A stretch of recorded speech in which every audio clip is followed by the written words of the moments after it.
सुशांत सिंह राजपूत की जनवरी की एक ऑडियो मैंने आपको बताया था कि लीक हुआ है, जिसमें वो सारी फाइनेंशियल मीटिंग लेते हुए नजर आ रहे हैं और व्हाट्सएप ग्रुप जिसमें कि ड्रग चैट होती थी उसको लेकर जो है अब बहुत बड़े बड़े खुलासे हुए हैं। श्रुति मोदी की जो वकील हैं अशोक, उन्होंने ये सारी चीजों को लेकर जो है सफाई दी है और उन्होंने बहुत सारे राज जो है इस व्हाट्सएप ग्रुप को लेकर खोले हैं और ड्रग चैट को लेकर उन्होंने बात की है। मैं आपको बताती हूं कि उन्होंने क्या क्या बात की है। उन्होंने कहा कि नारकोटिक्स की टीम जो है इस केस की छानबीन कर रही है, लेकिन अशोक सरावगी जो कि श्रुति मोदी के लॉयर हैं, उन्होंने बताया 11 जनवरी को रिया ने एक मीटिंग बुलाई थी जिसे सुशांत ने रिया से रिकॉर्ड करने के लिए कहा था ताकि उसे बाद में सुन सके। सुशांत को पता था कि उसके खर्च बहुत है और इसलिए वो चिंतित थे।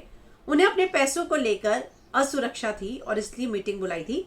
वहीं सुशांत के परिवार वाले चाहते थे कि सुशांत वापस आ जाए क्योंकि वे उसके लिए एक रेस्टोरेंट खोलना चाहते थे, जो कि सुशांत को मंजूर नहीं था। ड्रग्स के मामले में अशोक सरावगी ने कहा एक ग्रुप था जिसमें ड्रग्स जाने और उसकी कंजम्पशन पर डिस्कस होता था।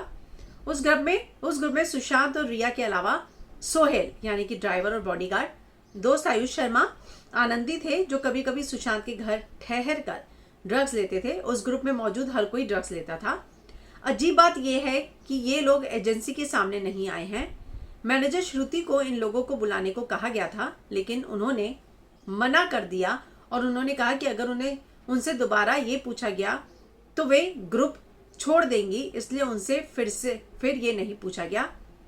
इस ग्रुप में होने के कारण सुशांत को ड्रग्स के बारे में सब कुछ पता था और वो भी इसका सेवन करते थे।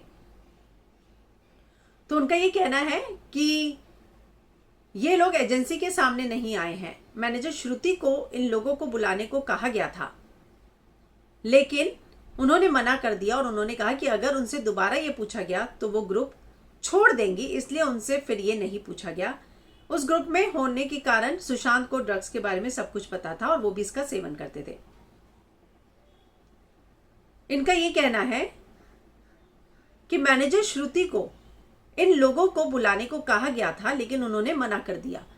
यानी कि श्रुति का इसमें कोई लेना देना नहीं है। श्रुति ने कहा कि मुझे ये सब ना कहा जाए, नहीं तो वो ग्रुप छोड़ देंगी, इसलिए उनसे कभी नहीं पूछा गया और ना ही कहा गया कि तुम ड्रग्स के लिए आओ। श्रुति खाली उस ग्रुप में हिस्सा थी, लेकिन उनका इस पूरी चीज में कोई योगदान नहीं है।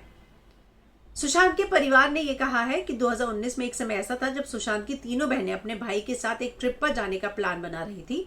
तीनों सुशांत के घर आई थी, लेकिन अचानक उनकी लड़ाई हो गई और रातों रात वो चली गई और होटल में ठहरी। सुशांत को इससे बहुत दुख हुआ। उनकी हालत इतनी बिगड़ गई कि उन्हें अस्पताल में एडमिट करना पड़ा। वे अकेले ही अस्पताल गए। सुशांत के पिता ने उनसे बात करने की कोशिश की, लेकिन सुशांत ने यह कहते हुए मना कर दिया कि वो अपनी बहनों की वजह से अस्पताल में है।